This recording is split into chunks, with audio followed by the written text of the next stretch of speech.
Hello guys, welcome to my channel online GS by Diwakar. इस वीडियो में हम लोग बहुत ही महत्वपूर्ण बात पर चर्चा करने वाले हैं कि आखिर 2021 से असिस्टेंट प्रोफेसर कौन बन सकता है। क्या पीएचडी वाले ही केवल बनेंगे या फिर नेट वाले भी बनेंगे। तो यहाँ पे हम लोग ये देखेंगे कि आखिर सच्चाई क्या है और असली बात क्या है यहाँ पे, कि वास्तविकता क्या है कि केवल पीएचडी वाले ही बन पाएंगे असिस्टेंट प्रोफेसर या नेट वाले भी। आखिर नेट क्यों साल में 2 बार फिर कराया जा रहा है जब नेट को ये असिस्टेंट प्रोफेसर पे नहीं मानेंगे। तो आइए यहाँ पे हम लोग डिटेल में देखते हैं। एक पीआईबी न्यूज़ से यहाँ पे हमने लिया है, एचआरडी मिनिस्ट्री के द्वारा दिया गया है। उसका यहाँ पे एक जो सर्कुलर जारी किया गया था उसको भी हम लोग देख लेते हैं कि आखिर क्या है वास्तविकता। ठीक, तो ये आपका press information bureau government of India यानी पीआईबी साइट से हमने इसको लिया है और ये आपका जारी हुआ था 2018 में। और आपने उसी समय देखा था कि यहाँ पे लिखा है कि highlights of minimum qualifications for appointment of teacher in universities and colleges and measures for maintenance of standards in higher education. यानी हायर एजुकेशन के स्टैंडर्ड्स को मेंटेन करने के लिए ये जो टीचर्स यूनिवर्सिटी और कॉलेजेस में अपॉइंट किए जाते हैं उनकी जो मिनिमम क्वालिफिकेशन है उसके बारे में इन्होंने यहाँ पे एक यही सर्कुलर जारी किया था, जिसमें इन्होंने क्या किया कि PhD degree will be mandatory for direct recruitment to assistant professor in universities 1 July 2021। यानी कि जो उस समय आपके ये एचआरडी मिनिस्टर थे श्री प्रकाश जावड़ेकर जी ने, उन्होंने ये कहा था कि जो असिस्टेंट प्रोफेसर की नियुक्ति है, डायरेक्ट रिक्रूटमेंट, यहाँ पे ध्यान दीजिए, direct recruitment to assistant professor in university, यानी जो विश्वविद्यालयों में डायरेक्ट भर्ती होती है असिस्टेंट प्रोफेसर की, वहाँ पे आपका क्या है 2021 से पीएचडी अनिवार्य होगा।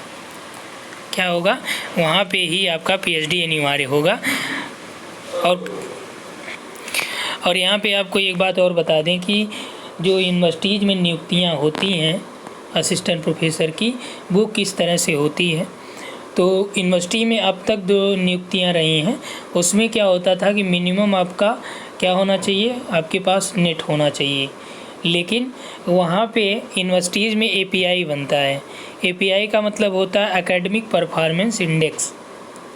तो यानी कि इसमें आपका जो भी एकेडमिक का परफॉर्मेंस है, यानी नंबर है, जो मार्क्स हैं, उसका यहाँ पे आपका 10% लिया जाता है।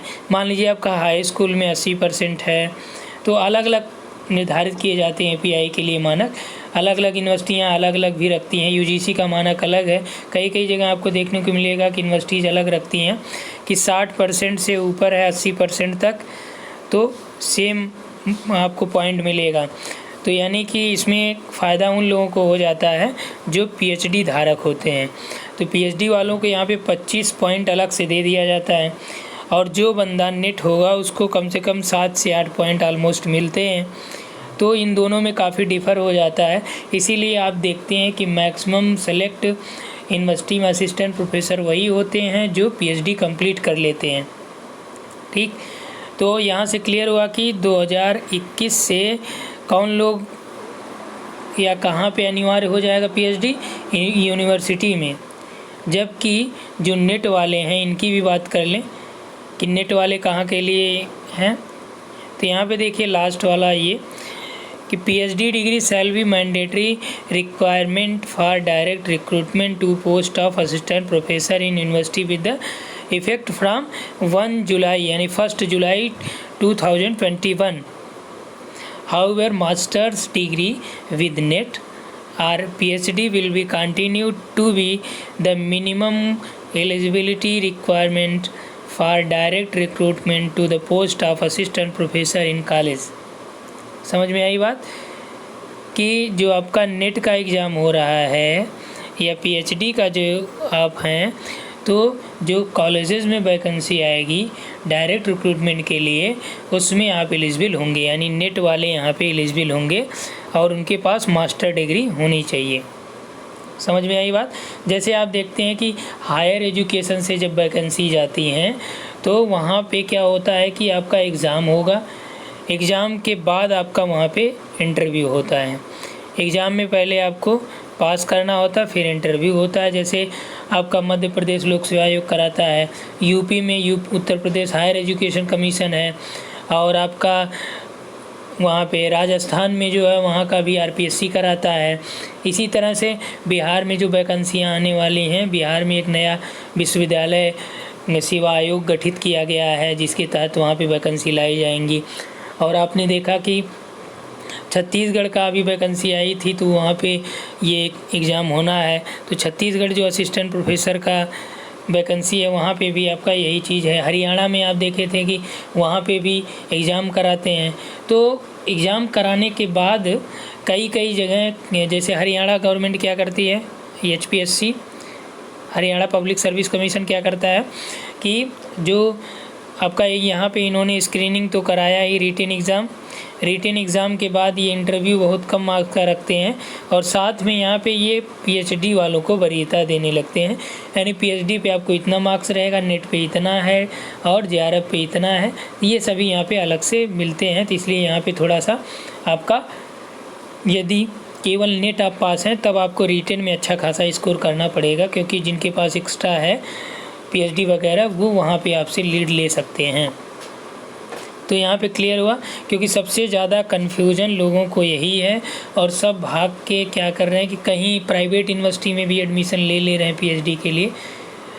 तो यहाँ पे आपको यही समझना है कि यदि आप नेट पास हैं तो आप असिस्टेंट प्रोफेसर बनने के योग्य हैं। कहाँ पे? जो गवर्नमेंट एडेड कॉलेजेस होते हैं वहाँ पे। यदि आपने PhD किया है तो आप असिस्टेंट प्रोफेसर कहाँ बन सकते हैं? यूनिवर्सिटी में बन सकते हैं, तभी आप फॉर्म अप्लाई कर सकते हैं। ये मिनिमम क्राइटेरिया निर्धारित किया गया, यानी मिनिमम एलिजिबिलिटी निर्धारित किया गया कि वही लोग वहाँ पे फॉर्म भर सकते हैं जो PhD हों। ठीक, क्लियर हुआ? तो इस वीडियो में इतना ही। इसी तरह के जो हायर एजुकेशन से रिलेटेड महत्वपूर्ण जानकारियां हैं, उनके लिए आप चैनल को सब्सक्राइब करिए और बेल आइकन को क्लिक करना मत भूलिएगा। आगे हम लोग बात करेंगे national fellowship of OBC category. ठीक, जो राष्ट्रीय छात्रवृत्ति आपका मिलता है OBC कैंडिडेट को, उसके बारे में हम लोग फेलोशिप के बारे में चर्चा करेंगे।